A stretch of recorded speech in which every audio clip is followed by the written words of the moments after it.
Hello, everybody. Welcome back to the reality recap. I'm your host, Queen E, and today, boy, do we have a lot to talk about, okay? The post villa drama is insane. Both on Beyond the Villa, well, not really Beyond the Villa. This episode was kind of boring, but the ending was a little bit interesting to me.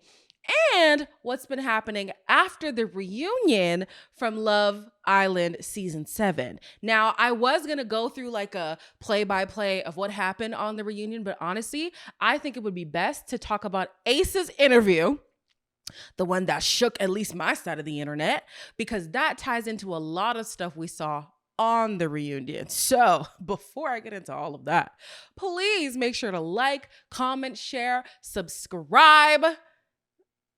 Y'all, I don't, if you guys haven't been enjoying what we've been talking about, I don't know what to tell you.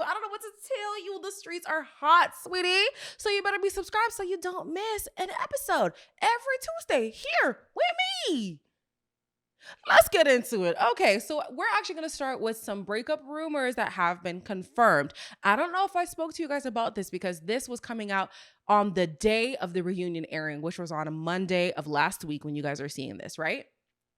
That morning, we saw two couples unfollow each other. We saw Iris and Pepe unfollow each other, and we saw Amaya and Brian unfollow each other. So after the reunion aired, it was indeed confirmed that both of those couples are no longer together. We haven't really seen much from Iris and Pepe, but we've seen something from Amaya and Brian. With Iris and Pepe, there was a girl who was on Snapchat, I think it was, and she was exposing the fact that she had done some things with Pepe in a hotel lobby.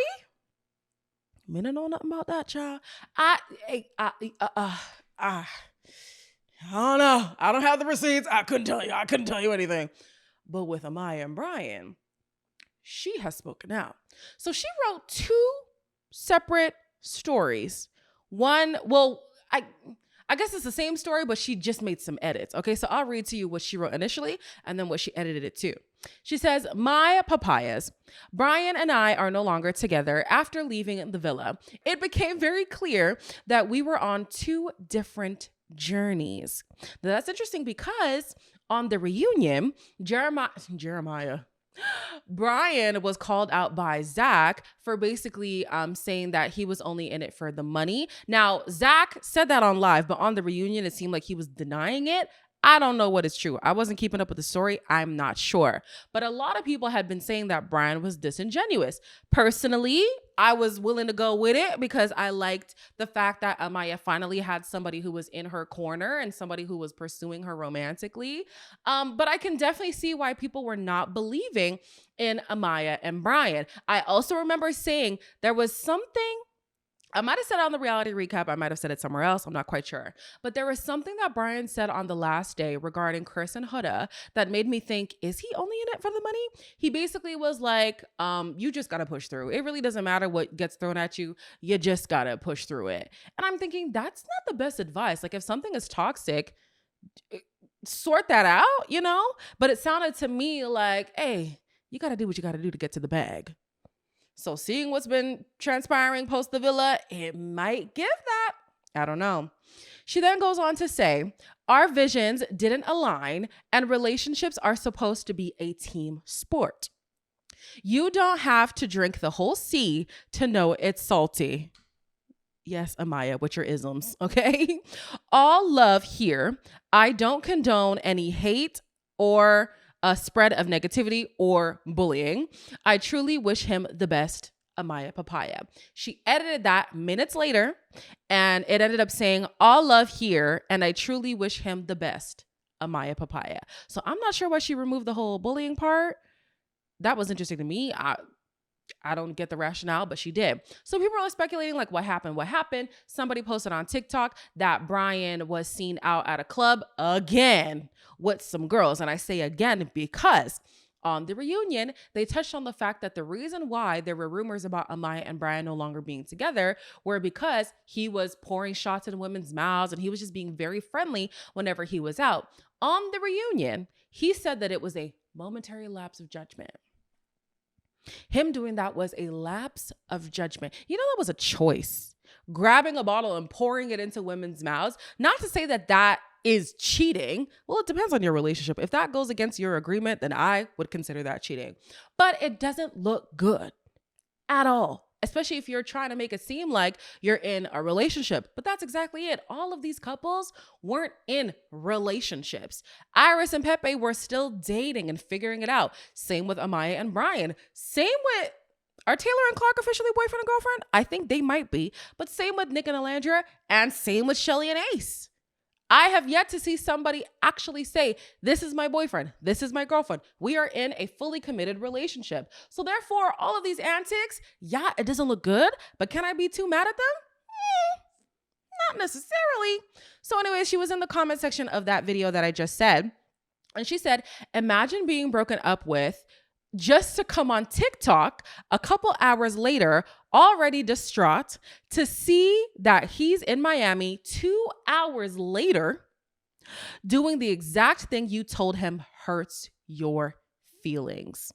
Now, on the reunion, she said that they sorted it out. So I guess she told him, listen, lapse of judgment, cool, let's go with that. But moving forward, I don't want to see you be all buddy-buddy with these girls in the club. It makes me feel uncomfortable. So the fact that he went and did it anyways after expressing that she was uncomfortable with that, not the move.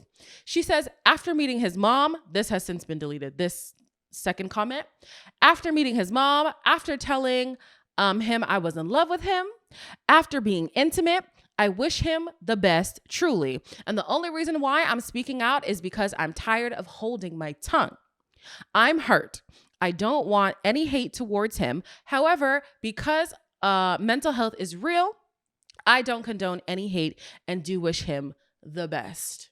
But that had been deleted, and the whole condoning hate thing in her story had also been deleted. So I'm curious to know why that's the part that we don't want to say. Like, is she okay with people attacking him online? I don't know.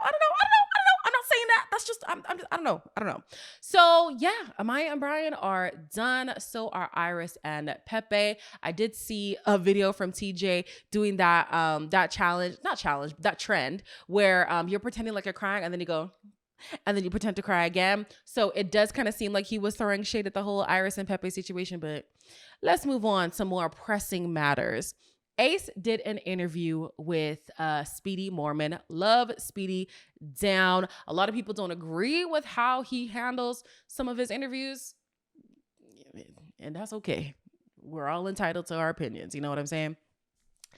Ace said that he was not going to speak post what they were obligated to speak on. So when they did like E! News and Vanity Fair and stuff like that, all of that, they were obligated to do so. Anything past that, like going on the podcast and stuff, it seems like that was everyone's personal decision. So he decided, I'm not doing that. As you guys recall, he did post a song instead, basically saying his piece until the reunion came around. So his first, and it seems like his only interview on a podcast was with Speedy Morman. This has gotten Ace a lot of flack. I'm going to say what happened from my recollection of things, and then y'all can let me know down below how you feel about what was said, okay?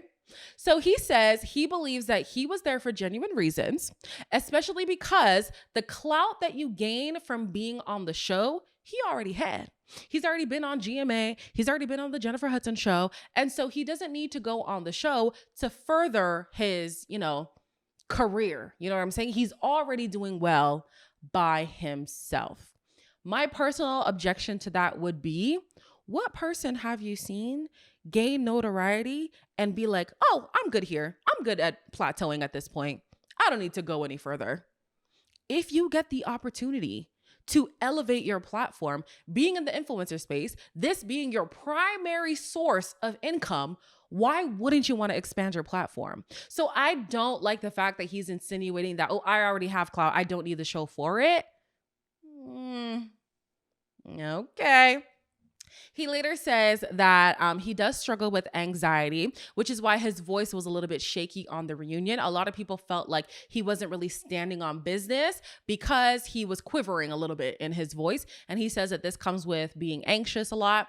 And coming out of the show, he did experience some depression. So he's coming out of all of these heavy feelings and then now having to confront people who spoke certain ways about him, a network who he believes portrayed him in such a negative light. He was dealing with a lot of compounding feelings at that time, right? He further goes on to say that there were many instances where, oh, did I write this? Oh, yeah. There were many instances where he proved that he was the group leader. That was my takeaway. He would say things like, oh, I was facilitating certain conversations. I was getting everybody hyped up. You know, I was helping the guys like plan the dates and doing this and doing that. And he's trying to simultaneously say he's not the ringleader, right? On the reunion, Ace was clapping back at being called the ringleader because he is a grown-ass man, his words, and he does not have the power to make anybody do anything they don't want to do. I want you guys to remember that. He's a grown man and he cannot influence anybody else to make a decision. Okay? You then would think that as the grown-ass man that he said that he is, nobody else can influence him to do things that he doesn't want to do, right? That's what I would assume. Okay. So he says that this whole exploring thing, why everybody was stuck on exploring, happened because the girls actually went up to him and said, you know, the guys aren't pursuing us. We feel like we just have to fight tooth and nail to get some attention here. Like, what is that about? So Ace took it upon himself, like the ringleader that he is. Ace took it upon himself to get the guys to get excited to plan dates for the girls, to have chats with the girls, to really put their all in the challenges and stuff like that. Like, he really was pushing for this exploration thing as a response to the complaints that came from the women. All right. He then says that that saga with him and Amaya was deeper than what we got to see. Basically, when he was talking to Amaya, she trauma dumped on him quite fast. So she was telling him about like different traumas that she's had from previous relationships or her childhood or, you know, whatever. And he felt like, okay, if I am going to pursue this girl, I need to set my boundaries immediately so that she doesn't misconstrue anything. And so that's where this boundaries conversation came up. It's not because he was just immediately shutting her out for no reason. It's because he realized, okay, this girl is the type to fall hard and fast. She's obviously been, you know, hurt a lot from previous situations. Let me not add to any of that. I actually commend him for that. I really do. It didn't come across the right way once, you know, everything was cut and spliced together. He also says with the whole cutting and splicing thing that anytime that she was super emotional, he says that that was, superimposed in to make it seem like it was a response to what he was saying to her, when in fact those crying moments came from when she was opening up about her past. There's no way for me to fact check that, and nobody has come out to corroborate that, but he does say, yeah, don't believe that I was just being so mean to her and cutting her off and being disrespectful, and that's why she was crying. No, she was crying because she was being very vulnerable.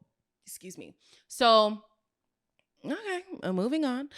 He did say that they apologized to each other 6 or 7 days after that. But of course, the show was trying to make it seem like these two were still not rocking with each other. He also says that the other guys in the villa did feel the same way. He was just the person who was the most vocal about Amaya's behavior. And so this goes into the Austin and Zach of it all, right? At the reunion, Zach came on, he was on screen, he zoomed in, and he was apologizing for how he treated Amaya during the Stand on Business challenge. He then is called out by Amaya because she felt as if he was using the information from the outside world to then switch his approach to her and all of a sudden be apologetic, think that there's, you know, hope between them and stuff, when he wasn't feeling her not too long before that challenge where they were all being ranked in a line. I believed that. I really did. Seeing the fact that Zach had come from a previous show, it wouldn't be out of the ordinary for him to be hyper aware of public perception, of how he might be edited by the show. Like, that's not surprising at all. So, yeah, I could definitely see why the guys were very hesitant to just get to that level with Amaya. She was doing a lot very fast. And seeing now that there's a lot of like relationship trauma that comes with how she presents in relationships, I could see why people just want to be tentative when, approaching. So then Austin at the reunion was questioned a lot, but Austin seemed very disengaged.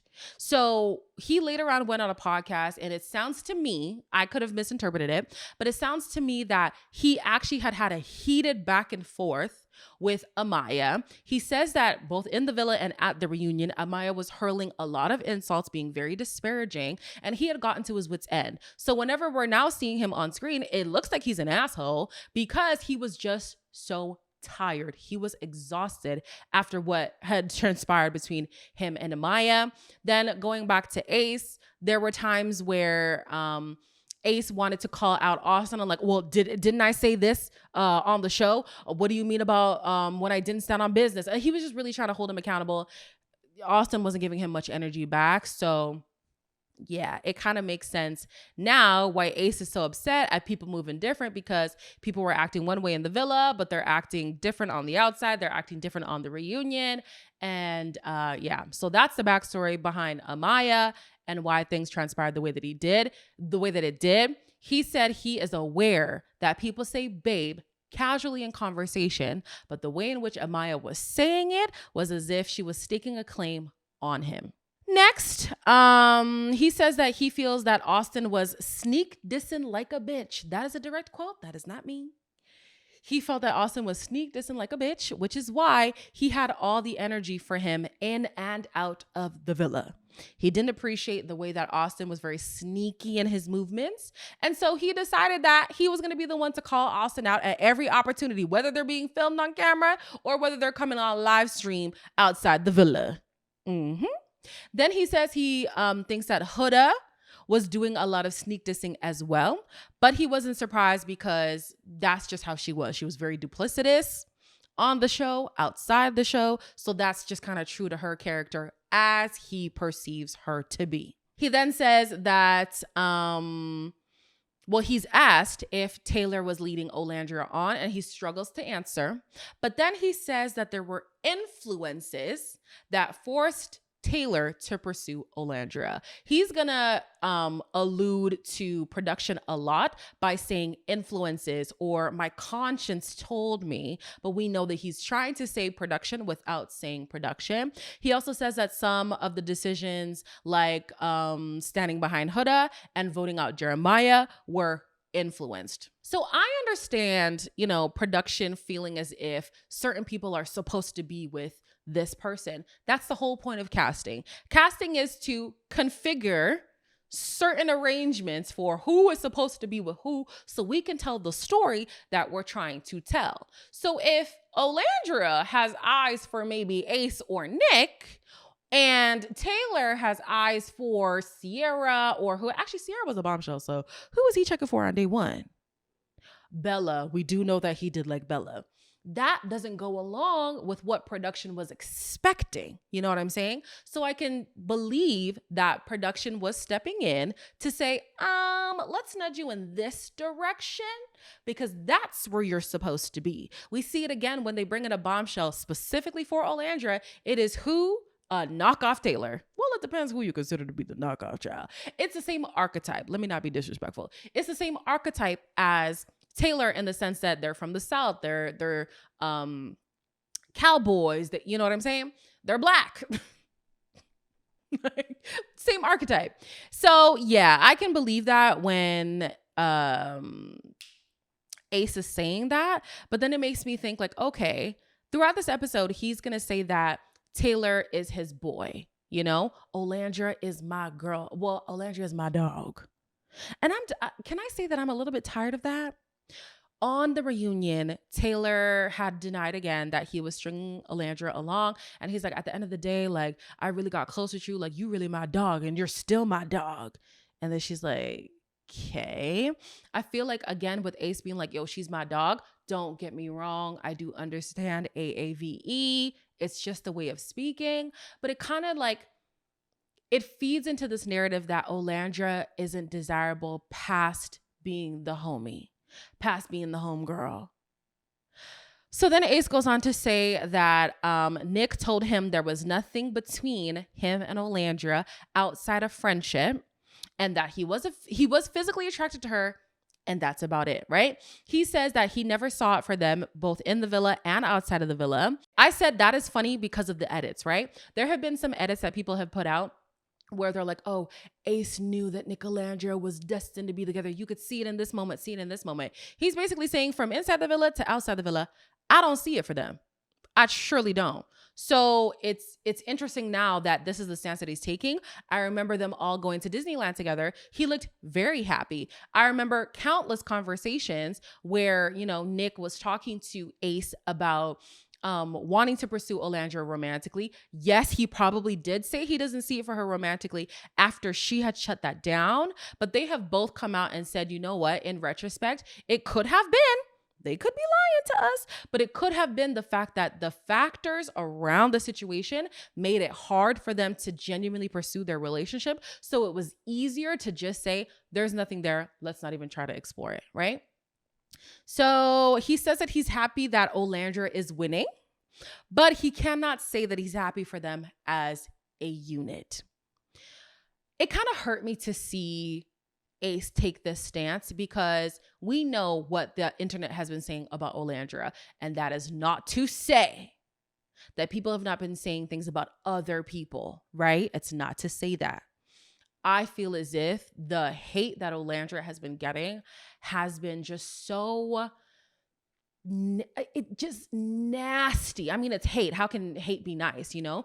It's just been so nasty. And for you to say, that's my dog, I would hope that you're not going to add to any narratives that are already going on, especially being the person who does not appreciate certain narratives that have been spread about you, right? So as somebody who is friends with Olandra, what benefit is it for you to say, oh yeah, when I would talk to Nick, he would say there's nothing romantic and I even don't see it for them or whatever. So like it goes back into this whole desirability thing. People don't believe in Nick Olandra, not because of the timeline. Well, some people it's because of the timeline. Some people it's because of Sierra. Some people it's because, you know, they're just trying to force it for production and stuff. But a lot of people who I've seen speak on it say, how could Nick ever like Olandra? And that's why Nick has made it a point to say, this woman is gorgeous. How could she not be somebody's type? That's why even Ace in this moment was like, yes, the girl is attractive. He is attracted to her. But then you're not making it good by saying, yeah, but anything past friendship? Hell no, that's fake. It didn't sit well with me. Maybe you guys can add some insight. I didn't like it. Y'all let me know how you felt about it. So on to the heart rate challenge. He believes that he's only partially responsible for the fallout of that. He says that he was catching heat from Shelly for about like a week.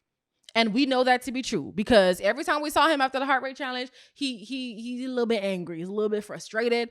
That's when he brought up Chris a lot of the time. But the fact of the matter is, he should have been closed off because who else were you going to explore? Especially because Coco had just gone home. She was still very open about the fact that Chris was still a contender for her at that time. So yeah, him throwing that in her face didn't really sit well with a lot of people. But that's what was happening at that time, right? He says that he was only interested in Huda up until about day 5. So at the heart rate challenge, his heart rate might have raised for different reasons. Maybe it was shock. Maybe it was, you know, the intensity of the challenge. He was just saying a lot of stuff. He claims that he was uncomfortable, and that's very likely. I know a lot of people are like, well, no, he was grabbing her butt and stuff. A lot of people go along to get along, even if the situation makes them feel uncomfortable. So yeah, he claims he was uncomfortable during that time. But he is aware of the fact that there is some responsibility to be taken in that challenge, right? At the reunion, they did show the extended clip, and it is confirmed that she was twerking near his face. Now, Huda has gone on platforms and said that was not the case. She didn't even do much to him. Like, people were overreacting, right? We've now seen it. We have seen it. And what other people had been saying on those platforms is true. right? So Shelly and Huda have their little back and forth. Basically, Shelly's whole thing is like, you were preaching girl code, girl code, girl code. And when it came time to apply it to me, you didn't give me that same courtesy, right? And so she's just like, oh, but I didn't. She's fighting back the way that she always does, right? And they ask Huda how she would have felt if people did what she did to Ace to Jeremiah while they were still together. And she's like, oh, but when people were dancing on Chris, I had no problem. That's not the question. The question is, if it was done to Jeremiah at the height of y'all's relationship, how would you have felt? And that's the main point with a lot of the girls who don't rock with Huda too much. The thing that you were asking from us, you didn't give to us. I hear them on that. I surely do. Circling back to the hate and stuff, Olandria, Nick, and Shelly did have a conversation with Huda when they were all in that Airbnb shortly coming out of the villa. And they said, we're experiencing horrible things. Well, Nick, not really. Nick was just, he was getting heat for being with a Black woman. But of course, the Black women in the scenario were getting a lot of the, the racism, the vitriol, and all of that. They had asked her explicitly, can you speak out on the racism that's happening, on the bullying that's happening online? Can you make a post? She agreed to do it, but then she didn't end up doing it. She also didn't mention it on the big podcast that she was on. However, she did mention it on a smaller platform that aired the day that Olandria had unfollowed her, right? So her response is that she was also receiving racism, and she was just going through a lot at the time. And so it's kind of sad to see that was her response, because my whole thing with Huda during the season was the fact that when somebody brings something to her, her response is, oh, but you do it too. Oh, but I'm also going through that. That's not the point. That's literally not the point. I'm expressing a grievance to you. If you are genuinely my friend, we are going to tackle that and come to some kind of resolve. And then we can address your thing at another time. Don't use your thing to now deflect from my thing, especially when I'm not the one perpetrating what you're going through. You know what I'm saying? I believe that Huda could have said something earlier, especially because she's been saying a lot of things since, coming from the reunion. So basically, she was asked by Andy Cohen, what's your relationship status? She said because of a Netflix agreement for legal reasons, she cannot say what's going on. Netflix immediately went on Twitter and said, don't at me. I don't know what's going on. And then today they posted something saying, I give you permission to say, Netflix said I can't speak on it, instead of saying no. So Netflix is already like, baby girl, don't use us. Do not use us. My theory, if she was going to run with this theory, was, people like Hannah weren't allowed to talk about the fact that she's engaged to somebody who's not affiliated with the show and she's pregnant and stuff. Like, certain people weren't allowed to speak on their relationships. Sandy herself, she had to take her man off social media and then post him again once everything had aired. So maybe Louis was in the mix of people who aren't allowed to talk about their relationship, and she either was told or felt pressure to not say anything. But then again, you're doing red carpets. You're going on live streams. You guys are making it very clear that you are in some kind of a relationship. So yeah, her story didn't make sense and people were not buying it, but it is what it is. She had then gone on social media and she said the reason why she didn't want to talk about it was because she feels like it doesn't have anything to do with Love Island. Well, you were on a show and it's a reunion. We're trying to catch up on what's been going on. It is definitely relevant. She then tried to expose Andy Cohen. Baby, big flop. It doesn't matter what your, political views or whatever are regarding this situation with Huda. She has tried to call out Andy Cohen while simultaneously aligning with people and platforms that stand with what she's accusing Andy Cohen of standing for. So, baby, if you're going to make the rule, it better apply across the board. That's my personal stance. We'll move on from there. Then he questions, this is Ace now, he questions some of Huda's friendships on the outside because everybody had a tumultuous experience with Huda. So he believes some people are just attaching themselves to her because of the platform that she has now. He says that his true friends are obviously Shelly, Olandria, and Taylor. And then he says, those are the people who check on him and support him publicly. He also has respect for Brian and Jeremiah. Notably, Nick is not mentioned, right? He says he's cool with Nick, but he's not that close because of certain instances, meaning that he was allowing certain stories about Ace to run, right? That Ace is a ringleader, that Ace was, just bossing everybody around and stuff. He believes that Nick was going along with that narrative.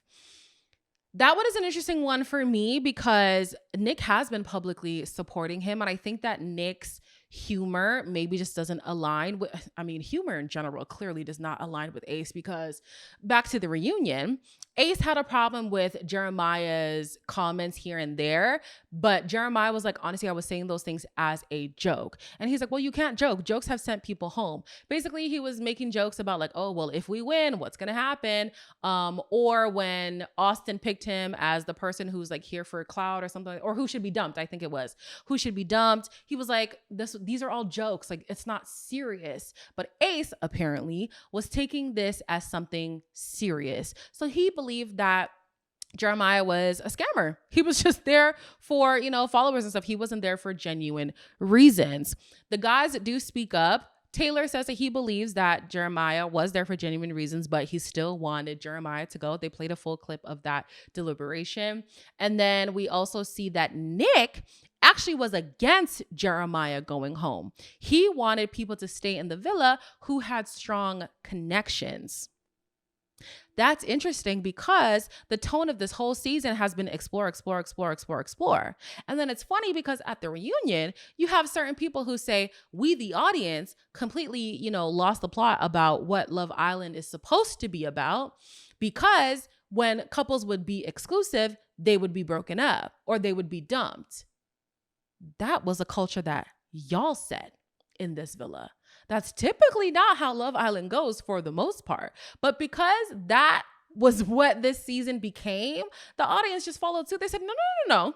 We're going to vote for our favorite people instead of our favorite couples, because clearly y'all are not, trying to promote the couples that are strong or the couples that have potential. You want the people like when Hannah's whole dumping happened, literally in their deliberation, they played a part of that as well.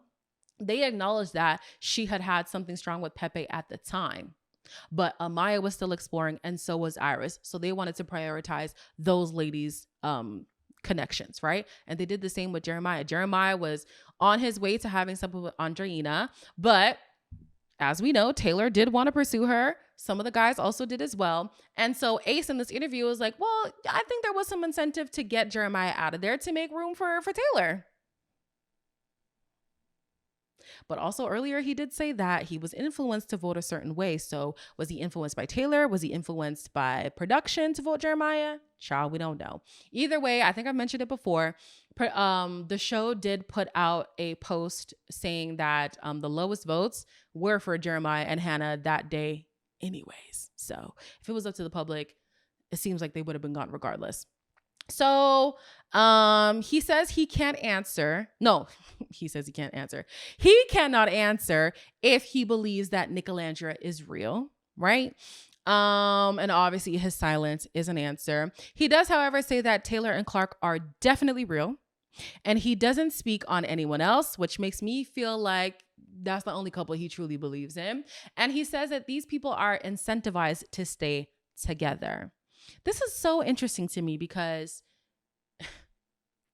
Nick and Alandria, yes, they aren't like an official couple. They did get together in the last minutes there, but you and Shelly are not an official couple. Taylor and Clark are not an official couple. Amaya and Brian were not an official couple. Iris and Pepper were not an official couple. To this day, I haven't seen any of those people confirm that they are officially in a relationship. So because of the certain like circumstances around Nick and Alandria, you want to question that, like, oh, well, they're not even committed, and he has told me certain things that prove to me that he's not serious about this. It just makes me raise an eyebrow, He also says, he's asked like, oh, are you going to, make Shelly your girlfriend? Like, what's the deal with that? And he says, I'm a grown-ass man. I'm not going to do something that I don't want to do. That confused me a little bit. I think maybe it's something that he wants to do in the future, but he's not ready to do it yet. I don't know. Like, nobody can rush him. Maybe that's what he meant. But the internet ran with the fact that he doesn't even want Shelly to be his girlfriend. And whatever he said at the reunion, it might be untrue. At the reunion, he did say that she would be his first girlfriend and potentially his last. So it's a little bit contradictory there. But okay. He says that the age conversation is very silly. He's a mature man because he's gone through a lot of things, even though he's only 23. He says that his age is not the reason why he has yet to commit to Shelly. He also says that he's never been pressed to do anything. I put in brackets outside of production, because when production tells you to do something, you gonna do it though. Anyways. He says that some of the short memes were actually funny to him, and his favorite was whenever they would show his legs dangling off of the couch. And he says that he wants to get into acting and he's ready to move on from the show. He doesn't regret his experience with Shelly, but he regrets everything else about being on the show. He is irritated that he was depicted in a very messy way, especially because he was asked to be on the show. And we now know that he has also unfollowed Love Island. So you guys let me know your thoughts about this whole thing. Simultaneously, while this was hitting the internet, Taylor was on TikTok Live and he was like, oh, see, yeah, I was being influenced to do this. So I was having a conversation with my friend and I was like, I don't get what his point is. So yeah, you were never into her properly. Yeah, you were stringing her along. And yeah, all of your romantic gestures were performative. Like, what are you getting at here? Like, is this supposed to exonerate you? Like, you're proving what we believed. I'm so confused. And everybody's like, oh yeah, Olandra's my dog. Olandra's my dog. Well, the way that you're talking about her and treating her is as if you were dogging her, not that she's your dog. Taylor on that same live said that he had a conversation with Olandra in the Hamptons where he explained, the powers that be influencing him to do certain things. And apparently they're now cool. I don't know. Can only take their word for it. Olandra, on the other hand, did go on X and she said, "Cha, anyway, my event at Tuskegee went amazing yesterday." And I did see a clip. It did look like she did an amazing job. There were also posts from Nick on Snapchat. He was asked how his day is going. He said at first it was a 10 out of 10, but now it's about a 4 out of 10. And then he was asked today, the day that I'm filming this, how his mental is now. And he says he's feeling a lot better. There also was a magazine excerpt that Shalace was doing with Essence magazine. I'm so sorry because there's so much information to come out of this freaking season. And it was interesting to see what they had captioned, right? They were talking about their love story and whatever, right? I'm just going to read a little bit of it.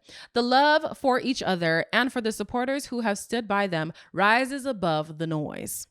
True fans are showing that love right back.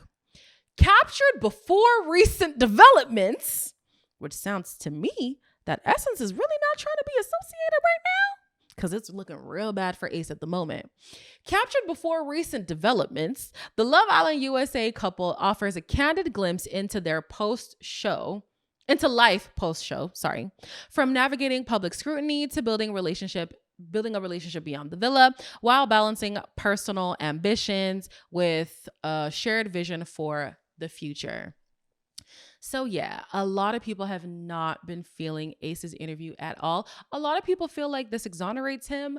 The guy who did the interview, Speedy Morman, he did a live where he was like, Ace told me something off camera and it definitely proves that Nick is not into Olandria genuinely. My thing is, if you are a journalist, which I believe he is, genuinely a journalist, don't be coming to us with some frou-frou stuff.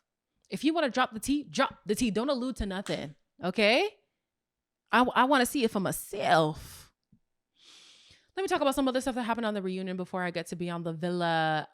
They had a moment with Grayson, Pepe, and all of that. Grayson says she loves Huda, even though Huda was the one who wrote that shady thing about her relationship with Pepe right after Casa Amor. Grayson's issue was the fact that everybody was telling her there's nothing wrong in her relationship when she felt like something was off. So she didn't appreciate the villa essentially gaslighting her, but she still loves Pepe and she wishes the best for Iris. I mean, she still loves Huda and she wishes the best for Iris and Pepe. We also saw Jaden and Austin have an awkward conversation.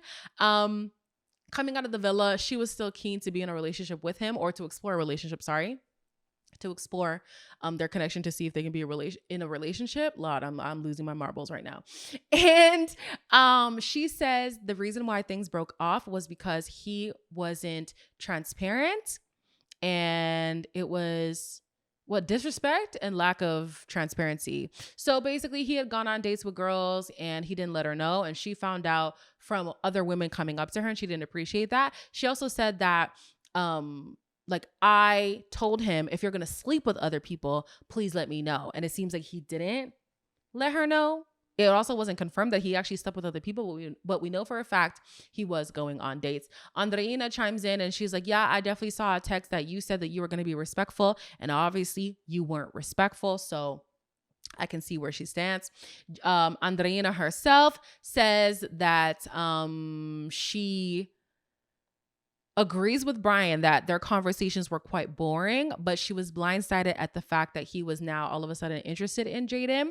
She didn't get the impression that he was ready to move on, so that was a bit of a blindside to her. Who else is around? I think that's everybody. I don't really think we got too much from anybody else. Oh, Coco. Coco, as we know, had been saying some things about Olandra, basically saying that, like, alluding to the fact that Olandra was very desperate in the villa. She was doing the whole my man thing. I will say the host was being a lot more shady than Coco, but Coco seemingly agreeing and then reposting stuff on social media that also agreed with the shade made her look shadier. Olandra's thing was like, if you are going to speak on me, speak on your personal experience. Don't speak on things that you might have seen on the show or heard about me from people on the show. If you're going to speak on me, speak on what I've shown you. And I've never shown you desperation. I've never shown you somebody who, you know, is going to die over a man. So don't make it seem like I'm that type of woman. I think that's it. What else is there to talk about from the unit? That should be all.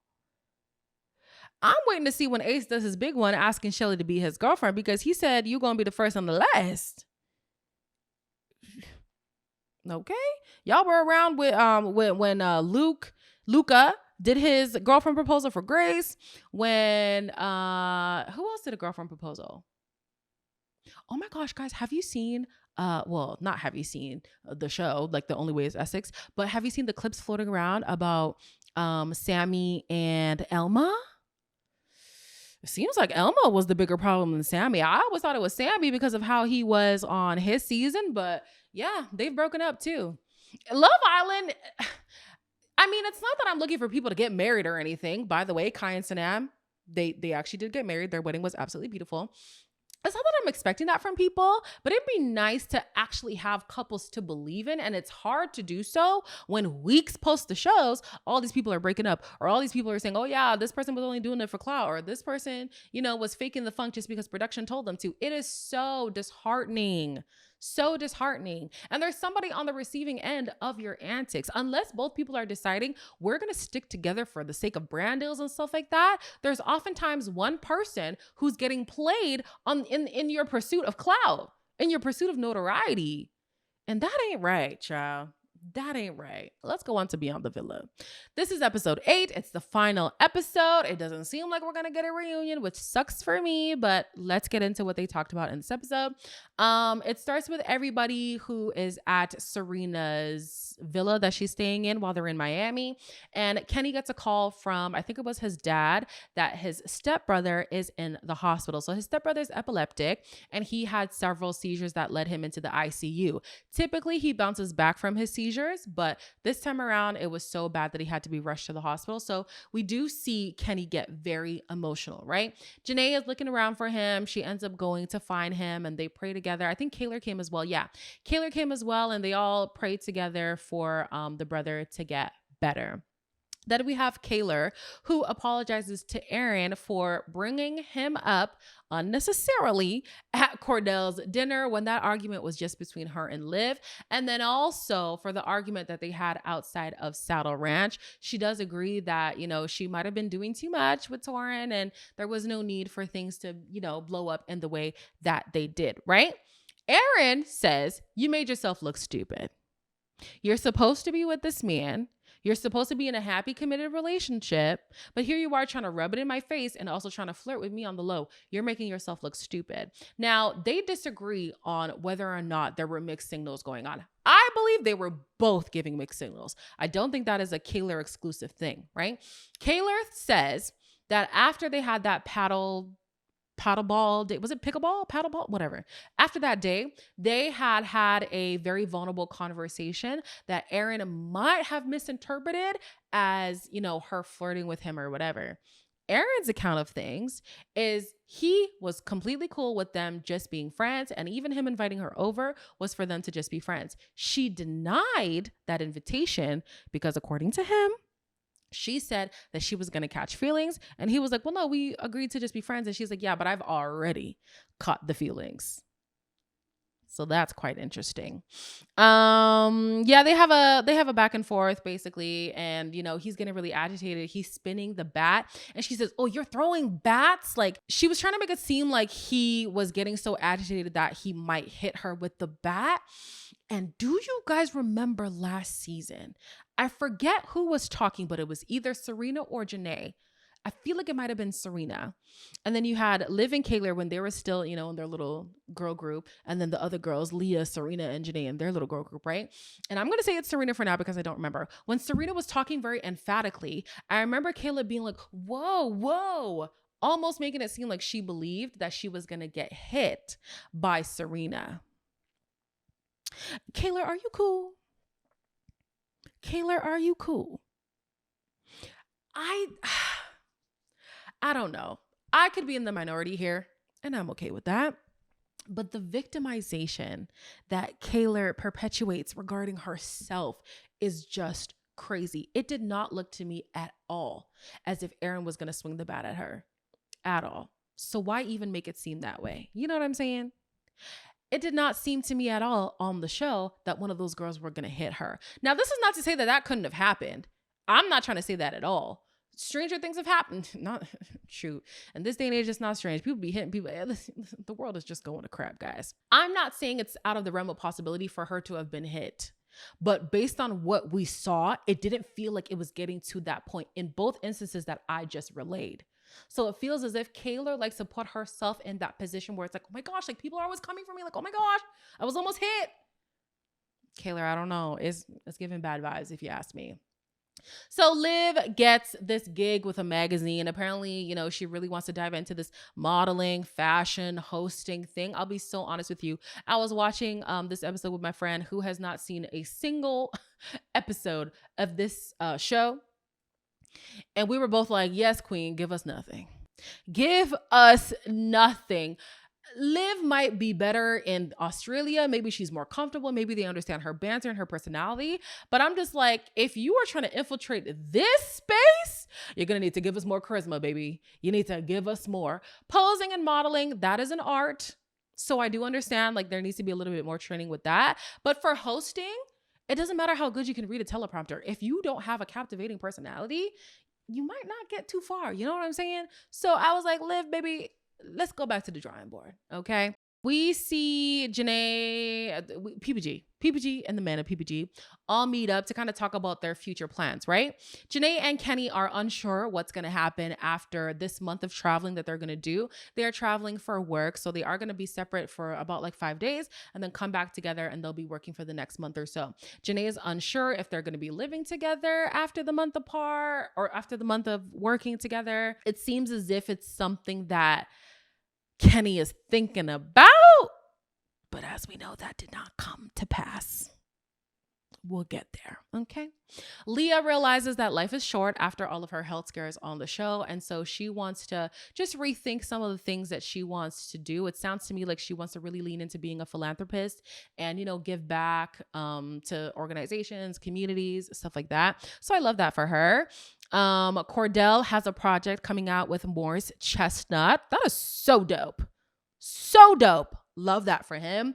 And Serena is on the hunt for a therapist. And honestly, I love the fact that she is, taking her mental health seriously and she's trying to get some intervention regarding that. It's not easy. It's not easy to accept that, like, you need help. I studied psychology, but I also suffered with depression for a few years. I had, I've talked about like ideation and stuff like that. So it is very, very, very difficult to admit, like, I can't do this on my own. I do need help. And that stigma of therapy is becoming smaller and smaller, which is great. And I love that she's on the hunt for a therapist to help her sort through all of her emotions, right? We see Miguel saying that his visa is expiring. And Janae jokes about the fact that, they could get married. That's a way to, find a loophole. And in as much as like it's funny, I actually can see them getting married in the near future. I truly can. I'm trying to remember like the couples before who've gotten married. I mean, it's been nobody in the US. It's all from the UK. I don't think a lot of them took too long to decide, you know what, like you're going to be my life partner. So yeah, when you know, I'm here for it. We then see that Aaron's mom and grandmother have come into town to celebrate his birthday. He did plan a little soiree for the boys, and I don't know if he invited anybody from PPG or whatever. The girls were not there. Kenny was there. Kenny, Connor, Kendall. Kenny, Connor, Kendall. And Aaron and his mom and grandmother. I think that was it. He did invite Kaylor and Torin. However, they did not come. She ended up having a date with him at her apartment, and she was just thanking him for being there for her and all that kind of stuff. She relayed the tiff that she had with Aaron, and she was like, honestly, it wouldn't have even made sense for me to go to his party. Like, what do I look like doing that? You know what I mean? He is in agreement. I don't want to be there either. Why are we going to go? Let's spend time together. She says that, what did she say that she was going to do with her future? She's really leaning into being in the content creator space, and she plans to move to New York, which Torin is a fan of because he lives in Nashville. So she will be closer to him, right? Then we see Janae and Kenny packing up their apartment. Well, her apartment, because we know that they were not living together. You know what I'm saying? And she literally says, our relationship right now is happy, healthy, and solid. We see the screen glitch, you guys. The screen glitches, and it shows the receipts of the breakup between the two of them while they're having this sentimental moment. And I had given my friend the whole breakdown even before watching the episode. Something in me was like, oh, let me give her some backstory behind like Janae and Kenny, not knowing they were going to show the clip on the show, like of all the discourse. It was crazy. Now they did blur out some content while, talking about the breakup and stuff. And I seen some people online being like, oh, well, that's weird. Like, why would they do that? Because the claims against Kenny are so serious, I think it would be very irresponsible for these producers to put a narrative out there that they have not confirmed for themselves. To this day, it doesn't seem as if Janae has made it clear as day that that was what she found on Kenny's phone. If you've missed out, there was a lot of like racial things, or that he's only with her for clout and he's ready for this relationship to be over so he can be sleeping with other women. We don't know that to be true. We know that because a friend of Janae's did post that. She then deleted it. And that was a story that Janae did not repost. She reposted her other friend's posts, but she didn't repost that one. So yes, I do get it. People do wish that, Kenny was aired out, but it is extremely irresponsible to put out a narrative that cannot truly be confirmed. But that is it for Love Island Beyond the Villa. I don't think there'll be a reunion. I highly doubt it. If there is, please let me know. I will tune in for that. The season itself, But the drama that came post the season, I do think that it would be nice to see them, hash it out. Even if it's like an informal one, please don't go on Val Files. Even if it's like an informal reunion on some kind of platform, I'd watch. And I'd come back and tell you guys what that's all about. What else is there to say? I think that's all. Love Island Games, like I said, has been confirmed. We're probably going to talk about Are You My First until then.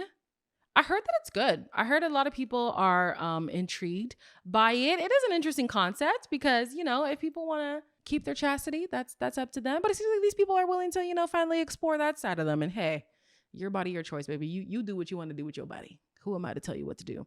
That is all from me. As always, like, comment, share, and subscribe. And I'll see you in the next one.